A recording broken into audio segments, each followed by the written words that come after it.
Out on the water again today, and it's wintertime. It's about mid-January, and one of the techniques that I think often gets overlooked, especially in the wintertime, is actually dry dropping.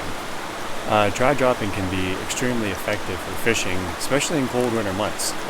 A lot of people think that fish are sitting down towards the bottom in the slow, deep pools, which for the majority of the time can be true. However, fish still do need to feed sporadically throughout the day, and they're not gorging themselves like they do, in the spring and early summer months, but they are eating. So one of the techniques that I like to use is dry dropping, especially when I have my urine nymphing set up and I want to reach something, farther across the stream, and the water's cold and I don't necessarily want to wade. However, with dry dropping, I can get a little bit more reach.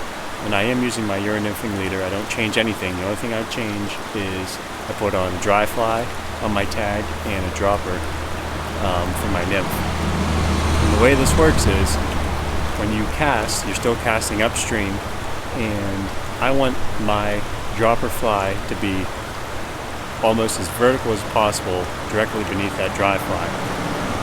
If there's any kind of drag, what happens is with the drag that's placed on the tippet and that nymph, instead of that nymph getting down into the strike zone, it's pulled up into the current and kind of floats high like this.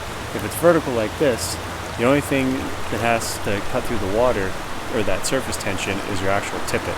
So I'm still going really thin tippet, anywhere from 6 to 6.5, 7x. Anything heavier than that just won't be effective. Again, you want that nymph directly beneath, as vertical as possible, underneath that dry fly. So I have a run behind me that has some slow, deep cuts that the fish are feeding at this time of day. And it's about 11 o'clock, so we're right in that window when fish should be, if they want to, moving up into these currents or the faster water to try to feed. See what I can do in this little pool here.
there you have it. Dry dropping in the wintertime. Give it a try.